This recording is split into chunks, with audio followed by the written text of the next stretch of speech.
Angel, we are now live, streaming on YouTube, Facebook, and our Facebook group. We're going to be obviously putting this onto our podcast startup chats.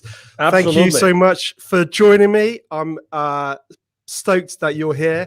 I think I've up a little bit early. I think you were just saying before we went live, I made you put you through hell. So I do apologize. No, that's okay.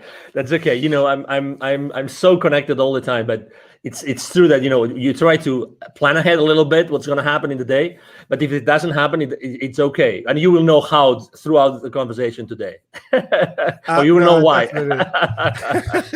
Well, let's kick this off because, you know, I'm so excited to talk about this whole topic of, you know, startups and that journey and that challenge that we all face.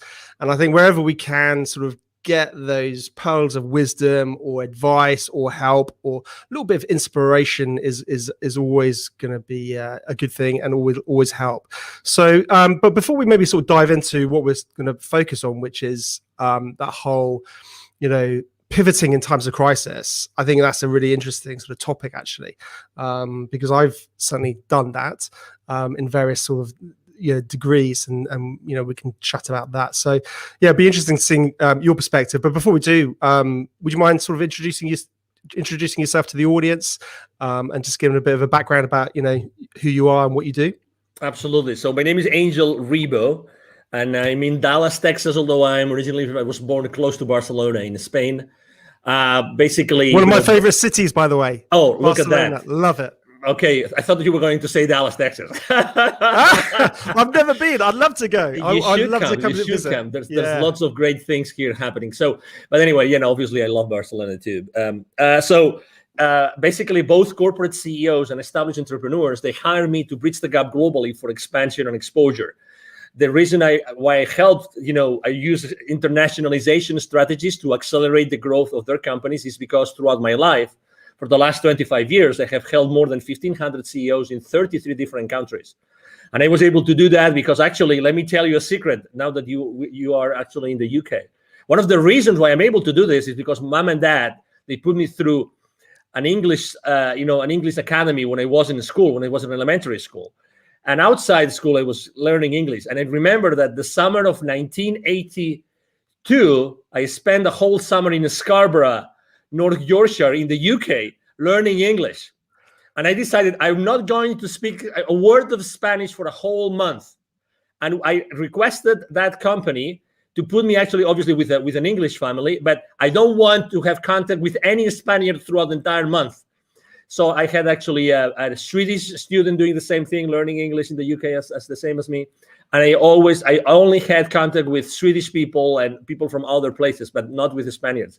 And that's why I was able to speak English. And then, you know, I started my international career and everything. Something which is also really important is that, you know, as I lived in Latin America for 10 years, my heart and soul is with the kids in need in Latin America. And I started my nonprofit. It's called Wisdom for Kids. I did that 3 years ago. I'm the co-founder and president of Wisdom for Kids. And we help underprivileged kids in Latin America become entrepreneurs using the local resources. That's in a nutshell, you know, who I am and what I do in my life, Ben. No, that sounds amazing. You sound like you've been doing a lot and have a lot on your plate right now. So absolutely, it's always fascinating. And to be honest with you, I'd love to sort of dive more into all of those little, you know, all those elements and those niches to understand more about them. That'd be amazing. But maybe that's for another day. Absolutely. We can be, I mean, obviously, thank you very much for having me, Ben, here. And thank you, everybody listening to us today. I can be with you guys anytime. You just tell me 5 minutes before, and I'll promise to be there. Okay, Ben? Pinky promise. And that never happened, of course. Pinky promise. Pinky. My son does that to me. He makes me do pinky promises. You see? Of course, I told you just 5 minutes, as opposed to the 1 minute today. It's 5 minutes. I mean, this is like 5 times more time ahead. It's wonderful. You'll have to return the favor for me. You'll have to do the same for me one day. No. Of course, obviously, I'm giving Ben a hard time just because he's this kind of guy that he takes you know, jokes and being hard on him as lightly as I do. So it's a pleasure to be with someone in life that doesn't take everything judgmentally, which we unfortunately tend to do. And you know, that's actually one of the challenges of the startup entrepreneurs as well. Yeah, it's very true, isn't it? You've got to be so adaptable and level-headed, quite cool and calm under pressure, and not getting too hyped or too upset either way, because it's a journey. It's not a sprint, isn't it? So you've got to keep an eye on that bigger picture. So Absolutely. And keep moving forward. That's the key. Keep moving forward. So let's dive into the whole sort of topic of pivoting. As we know, sometimes, a startup and an established business has to pivot. I mean, we've seen a lot of established businesses have to pivot in this time of, the COVID-19 and all the rest of it, particularly when, a business stream suddenly was closed off. A lot of brands had to sort of pivot towards more direct consumer sales rather than B2B sales. But certainly within that pre-launch phase and starting a startup, that can happen too. I know it's actually happened to us recently with one of our product launches. And without going into that, but I think it's a challenge that we face at various levels. And I guess thinking within that pre-launch phase, one of my thinkings is it sometimes best to pivot before you launch, if it's abundantly clear that you should, or sometimes is it better just to launch, test the market, and then pivot? That's a great question. And actually, you probably remember that probably it was like already 10 years ago that this guy invented this business canvas that you actually, it was a collaborative work developed here in the north of the country, in the US, by someone in the MIT, I think it was. The reason why I'm mentioning this is because we tend to forget that the buck, right, the dollar, the money starts with sales. And we are so hard on ourselves, going back to what I was saying about being judgmental, we are so hard on ourselves that we try to do everything else look perfect before we even talk to potential clients. Obviously, everybody in the startup world talks about the minimum viable product or minimum viable service, all these kind of things. But in reality, the only thing, let's say you and I will have an idea today, and it's an amazing idea, which could be actually easy for us to have a great idea today, and we say we're going to launch it. You know what we need to launch it? Okay, we commit that between now and 24 hours, you talk to 5 potential clients in the UK, you talk to 5 potential clients in Texas. We have 10, let's say only 50% of them show up. We already have market feedback. So I think I'm responding to your question. I'm a big proponent of, if you eventually have to launch something into the market, why don't you start talking to the market? And it doesn't have to be perfect. You have friends, you have former colleagues, you have relatives, you have neighbors, you name it. You go to a store, you go to a coffee shop, you talk to the guy which is serving you, the bartender. You can even ask that person for their feedback about what you want to launch. So to your question, my main business mantra is take imperfect action now. That's me. That's my clients. Take imperfect action now. So definitely, I would reach out to the market first, and then I would start strategizing about what's the best way I can launch or pre-launch my product or my service or my company or my venture. But definitely, I mean, I have seen so many people wasting so many hours, so many days, so many months perfecting something before even talking to someone in the market to see if that would fly or not. So that's definitely my response to that. No, it's very true. I think within a good pre-launch phase, speaking to the audience is absolutely critical, because like you said, too much time can be wasted on tech development, and your whole bubble of one, an opinion of one is always dangerous, as they say. So I think there's no doubt. But it's interesting, as talking about the pivoting challenges. We faced a technical challenge, for example, and I was thinking about, I wonder if you could sort of categorize those problems, whether they're it's the challenge of or the wanting to pivot because of technical challenges, and you realize that initial angle is closed off to you. For example, you need to feed in, you need something with you're relying on a third party, and then suddenly they cut off their service, and your whole product roadmap was and the USP was around this collaboration. So you're relying on a third party, and then suddenly they pull the rug from under your wheels. when that happens, clearly you need to pivot because you can't really launch to market without it. But I think one of the mistakes, and that's something that's we've recently found. So we're having to do a slight pivots in terms of our launch, one of our products that we're releasing, in terms of just realigning some of those core elements. Interestingly, we had, and it's still ongoing, is another product launch, which started way back when, and that was my thing. And I think I made those exact same mistakes that you talk about, and you shouldn't make, which is, it's got to be perfect. It's got to be perfect. Just one more thing. Can we just do this feature? And then suddenly it becomes like a monster. And I think that has been a huge frustration for me, certainly, is not getting something out of the door. So it's interesting, isn't it? The pivoting can come for different reasons. But you see what? I mean, this is how I typically don't curse on podcast interviews, but I don't know if I'm allowed to do it today. But we get so sidetracked by perfection, and you just described the perfection sidetrack. That you wanted to do this additional feature, this additional thing that would make this offer like magnificent, like extraordinary, it's spectacular, right? But suddenly you get so into the trenches of that thing, But in reality, guess what? And I've seen that last year. I saw that with many technologies and many providers saying, we're not sure if we're going to be around for a long time. But guess what? The difference between the technologies that I kept on working with or the others that don't, because maybe they were scaling down, downsizing, whatever, is the attitude of the customer service people, the support people. So even if their product wasn't perfect, I stuck with them because their customer service, the attitude of the support team was flawless. They were really genuine human beings that were there to serve me. When someone is really acting from within, being really present and saying, hey, this is what we have. This is what we got. We know that you are going through challenges. We are also going through challenges.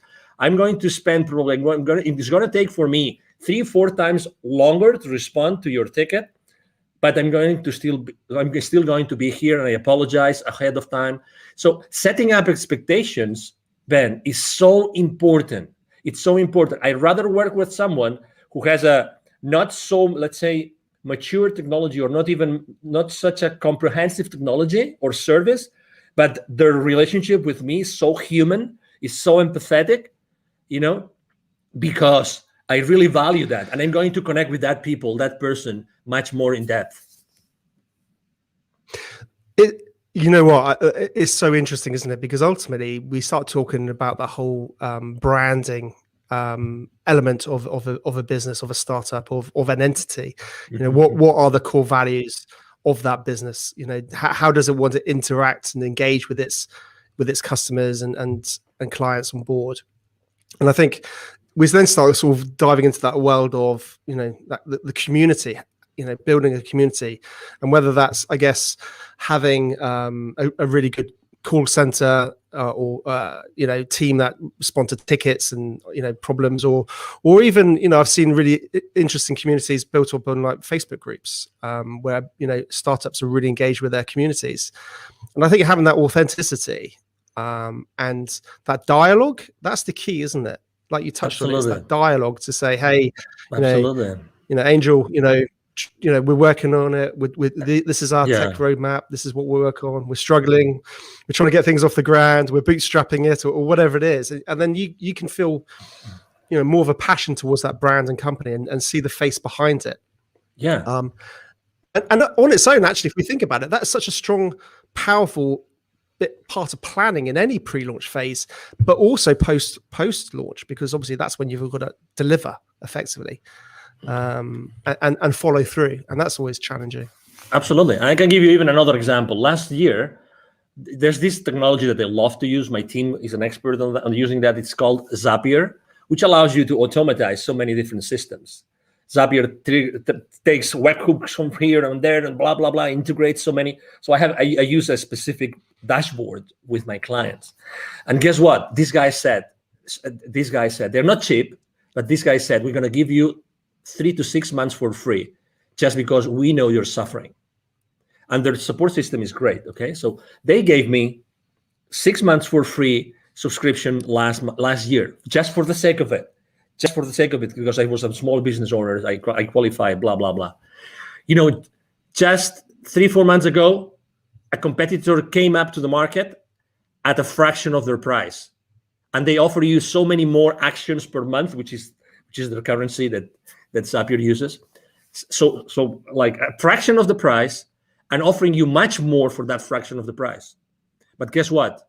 I'm not going to change from Zapier. I'm just giving you an example, right? I'm not going to change because they stood behind me, with me all the way. They provided me extraordinary service. They even said, we know cash flow is an issue for you. We're going to support you. So, oh my God, do you think that they will ever leave Zapier as a technology provider for my team and myself? Of course not. The branding, they have, my concept about these guys, what they're going to do for me whenever my business grows more and more and more, and I need them more and more and more, they will be there for me all the way. It's amazing. Exactly. It's about the brand. It's amazing. Do you agree? 100%. And it's interesting, isn't it? Because I guess if you've got that strong narrative, that strong brand, that's good, that story that people buy into, if you do have to pivot, then it's much easier to bring them with you, because I guess you can again have that honesty and say, hey, listen, we're having to realign our business model. We're having to do this. Come with us. And when that pivoting moment does come, I'm guessing that's a lot easier. Yeah, it is because again, you trust them. You have already developed that relationship. It's all about expectations, Ben. I mean, really setting up the right expectations is so important at all levels. We tend to, there's a concept I use both when I coach personally the CEOs and when I work with in business, when I'm doing business consulting, which is a secret contract. And think about it. This concept of secret contract is just brilliant. With every single person that you have a relationship with, Ben, and everybody listening to us, with every person that you have a relationship, there's a lot of things that you've never shared with that person, but you expect from them. You've never spoken about those things, but you expect from these people a certain things. And the other way around. You've never talked about that with them, or they never talked about that with you, but they expect things from you.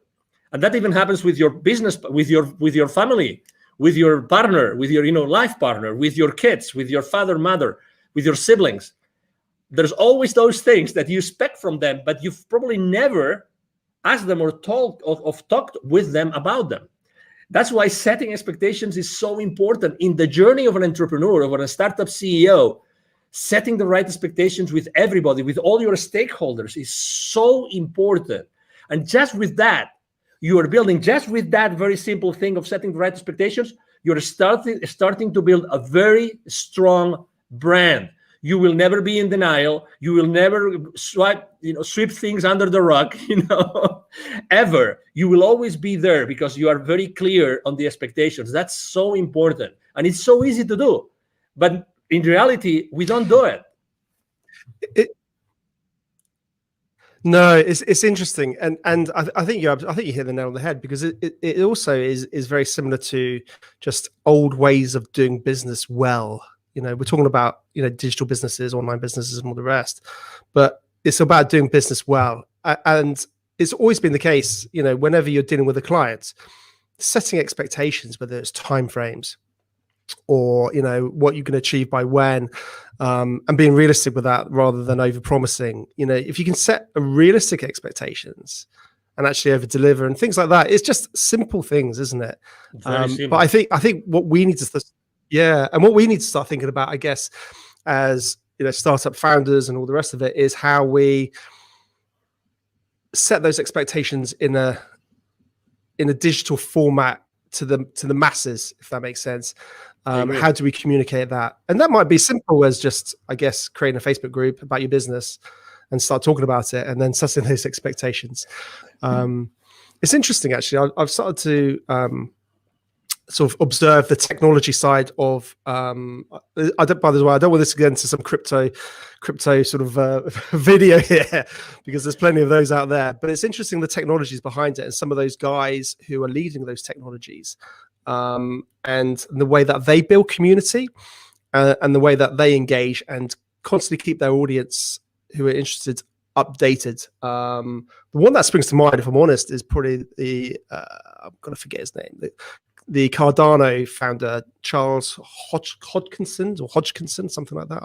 I can't remember off the top of my head. And he's constantly sort of talking about Cardano and what they're doing and all the rest of it. And that's when you just think about it for, I guess, your own business or your own startup it's interesting lessons that you can possibly take for yourself post-launch, but equally, I think pre-launch, and start getting a bit of hype behind it before you even go live potentially.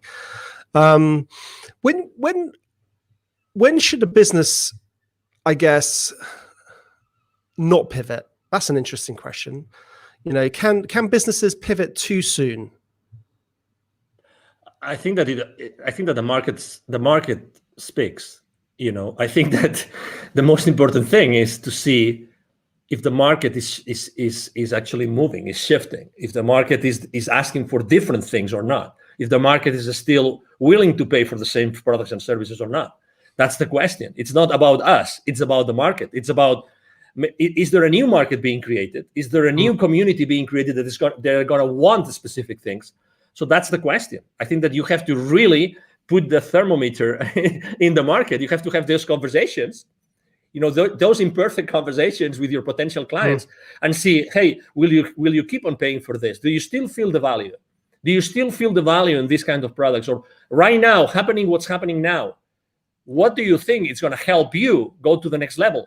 How many times, honestly, think about this, Ben. How many times before you sell to a client, you actually tell them this: I know I'm going to be part of your problem when you place the PO with me, because you're going to put X amount of money on my pocket and you will have nothing in return. My commitment to you is that I will make as much as I can to return on your investment. But how many times you have told that your clients, I care so much, I know that I'm going to be your problem right now when you place the purchase order, right? And I also care, I really care about how you are going to recover that investment. These conversations are very uncommon and kind of conventional, because they are uncomfortable, because we think, oh, maybe someone doesn't place the PO, right? It's very similar to, as entrepreneurs, when we start niching, and we start thinking of what's the right way to position, what's the fame, what's that sentence, that pitch sentence, that statement that we use when we're trying to craft it, that we're always between this 30,000 level feed, copywriting, or onto the ground level copywriting, right? We're always trying to bring as many people as possible to our world so they can buy, or we niche down so much so that we really speak clearly to someone who are really the people that we want to serve, right? We also move in that space. You see, it's the exact same thing. Obviously, I think we have to be extremely precise, because we really want to serve someone, and we want to serve this someone really, really well, right? So to your question, again, definitely there's a moment where you have to decide if it's the right moment to pivot, or if to pivot or not. But again, it's all about who you are serving. Let me tell you an example. What could you say has happened last year with 7.5 billion people? If there is one factor that had all 7.5 billion at some point, it's fear. Okay. I'm not talking about politics. Okay. I'm just saying what it is. There's never been more fear in the planet like last year. Okay. And maybe it continues this year for whatever reason. Okay. I have been building bridges. You are a public figure. I'm a public figure. We're here to build bridges. We're not here to fracture the society. We're here to actually help everybody come together, get together, and make this world a better place. That's why you're doing what you're doing. 100%. That's what I'm doing. Exactly. Right. So, but still, if there's fear, think how you can help everybody. If you know that everybody's going to be in fear, why don't you talk to your market and you double check that that's the reality, and double check if that fear is going to move the needle for what they need. They may need some additional personal support.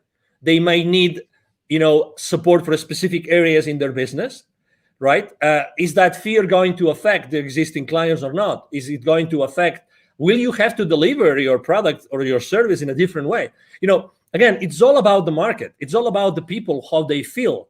It's all about human beings. It's all about human beings, how they feel inside. They're going to make the purchase decision. The buyer, decision has it changed?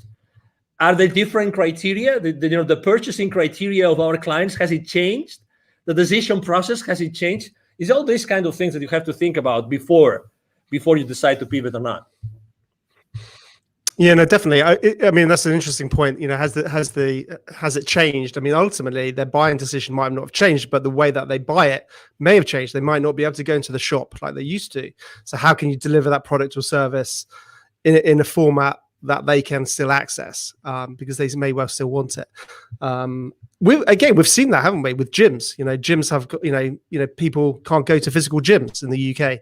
I'm not sure what it's like in America, but so people are having to think about, how can I deliver that course online effectively, because those people still want that.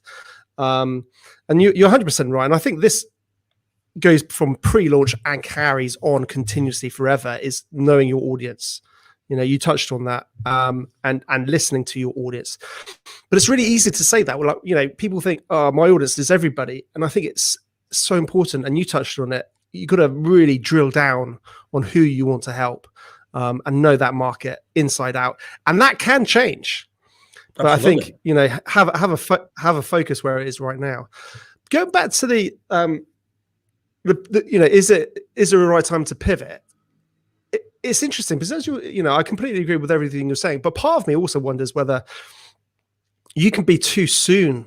You can be an innovator, and you could be creating something that the market's never seen. So people don't necessarily sometimes know that what you have is going to help them.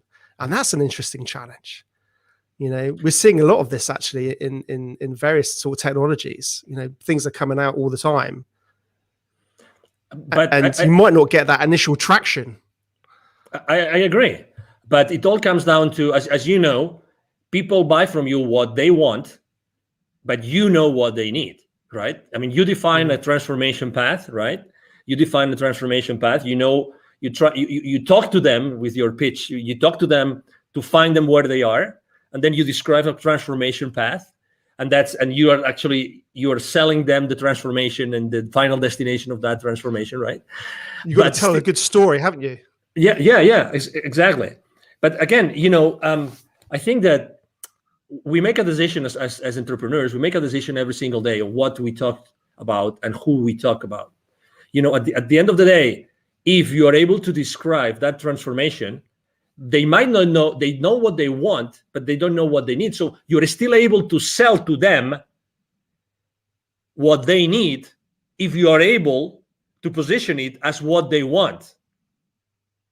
Okay, so obviously there's this very famous book that you've probably read, The Crossing the Chasm, about technology adoption. Very old book already, like 20 years, 30 years old.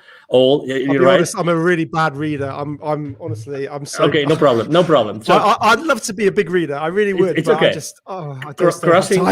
It's okay. Crossing the chasm. So it basically states, when a technology is ready to go to the majority, to not only to the early adopters, so to the majority, right? So it talks about that. So yeah, exactly. So regardless, probably in the beginning, your price point will be at a level that it still justifies the profitability that you need in the company.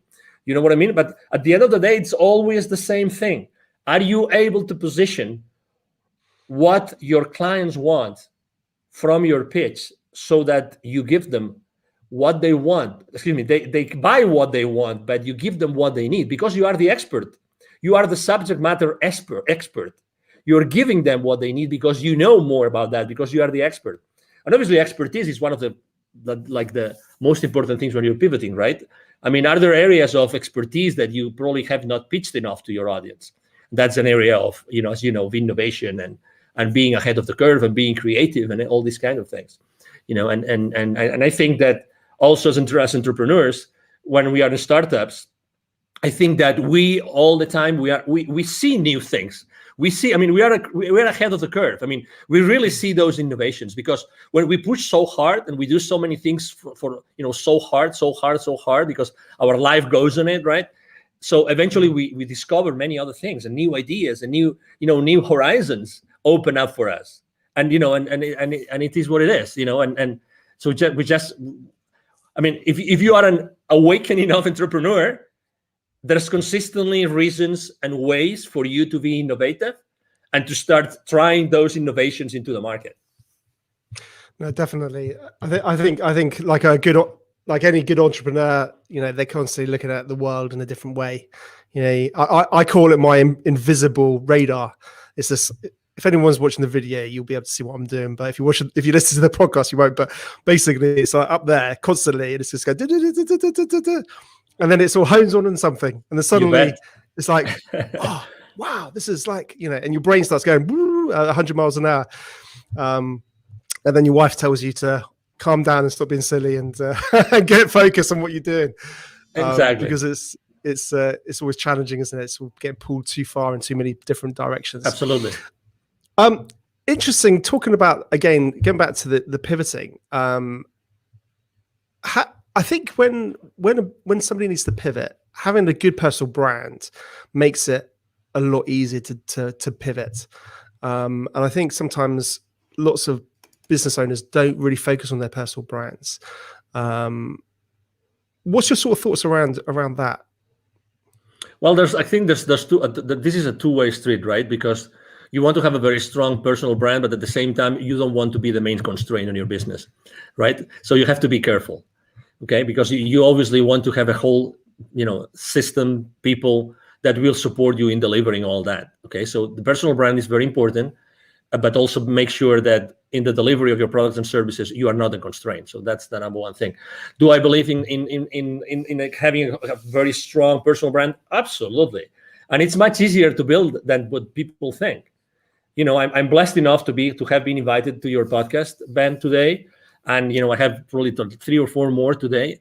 I'm there's a lot of people reaching out to me, and I'm really extremely blessed that happens.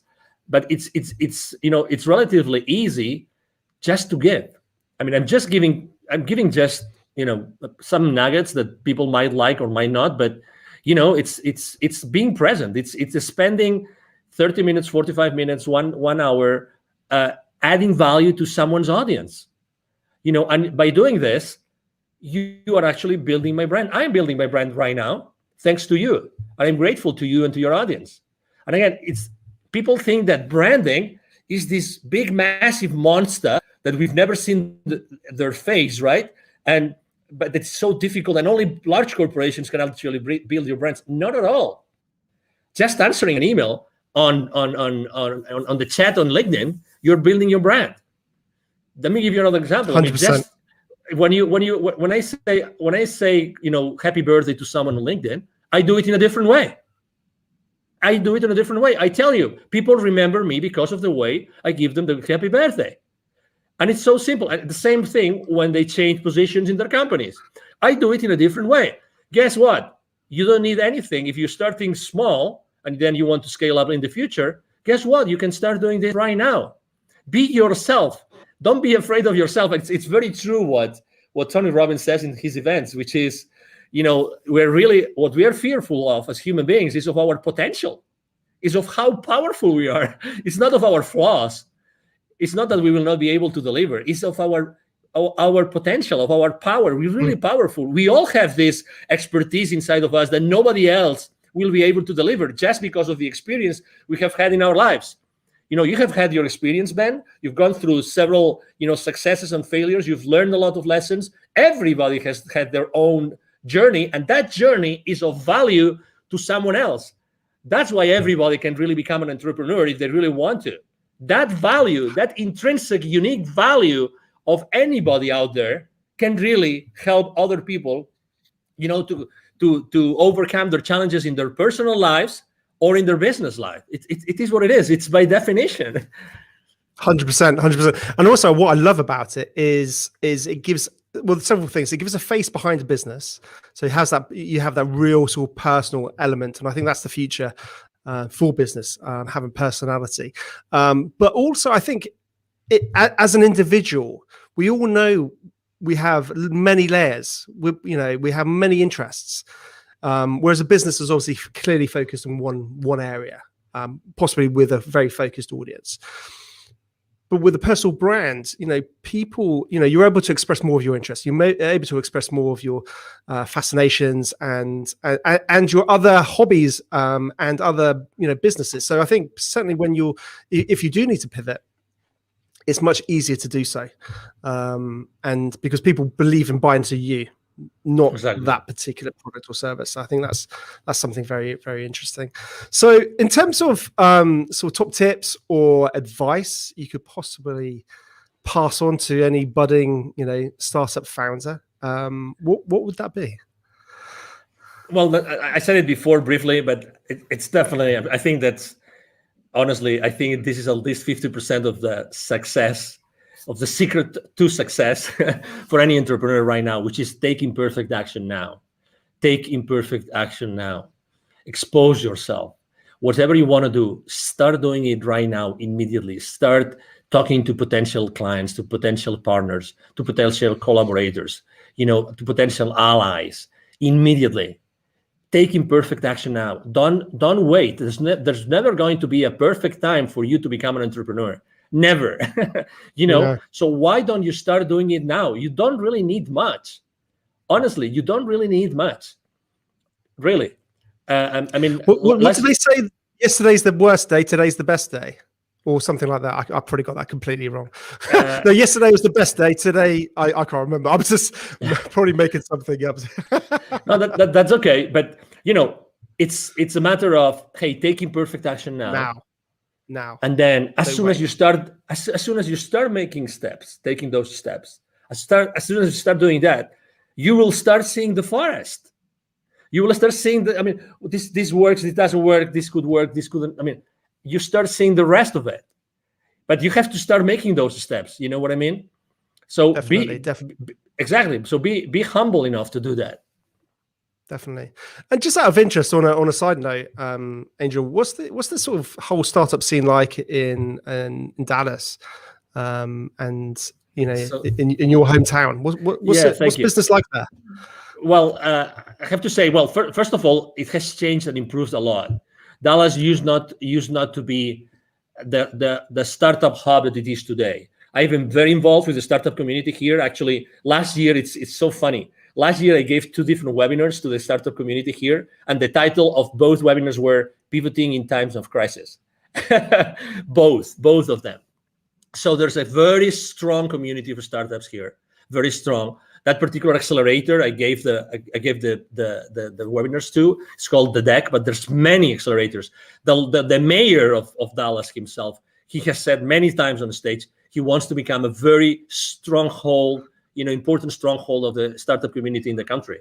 And there's a lot of, angel investors community and family offices. And this, it's really a great place to be an entrepreneur and to start up your business. I'm very involved with the Startup Week here and with the Startup Weekends. I've been the jury for a few Startup Weekends as well. So, it's a great place to be, definitely. I would encourage anybody that would like to maybe try and come to the US. This is a great place to be.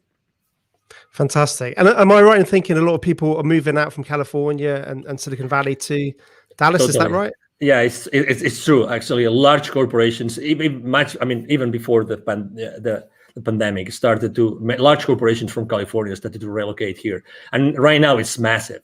It's massive, the amount of people that are moving from California and many other states to Dallas, to Texas, North Texas, because Dallas is strategically positioned. You don't think about it, but Texas is a huge state. We will never run out of space. That's the beauty. We will never run out of space. And we don't have a state income tax, which is great. And also, the property prices are pretty reasonable. So yeah, it's a great place to be. Ben, you should start making your luggage here. Come on. Well, I've got a wife and 2 kids to sort of bring in tow. So great school systems here. Great school system. Oh, fantastic. Well, absolutely. You know what? We can have this conversation aside, Ben. Well, it'd be great one day, definitely. I think in my dream one day, I really want to make sure I get to meet, like you in the real world, and all my guests, because I think it's it's very easy for us to just do it virtually, and that's fantastic. But I think if we can actually try and do that, like down the pub and have a beer, that's where, relationships can get built and go further. And I think, digital and what we can do now is amazing. But I think if we can get that, carry on with that social element into the real world, I think it gets even more powerful. Yeah, no, definitely. So one day I will get over to Texas, and come and say hello. So no doubt, I'd love to come and say hello. Awesome. Please do. Brilliant. Well, Angel, listen, thank you so much for joining me. It's been a real pleasure. Fascinating to chat about pivoting and some of the challenges and all the rest of it. And you take care and have a great day. And you too. Thank you very much. And if I may, just to tell people how they can find me. Absolutely. Okay, so again, my name is Angel Ribo. Last name is R-I-B as in boy O, R-I-B as in boy O, B as in boy O. The easiest way to reach out to me is to send me an email to angel as in heaven, angel@angelribo.com. Okay. Thank you very much. Really, Ben, it's been a pleasure to be here. And thank you everybody that has been listening and watching to us today. 100%. I'll put all your links in all the show notes and all the rest. How kind of you. Thank you. Awesome.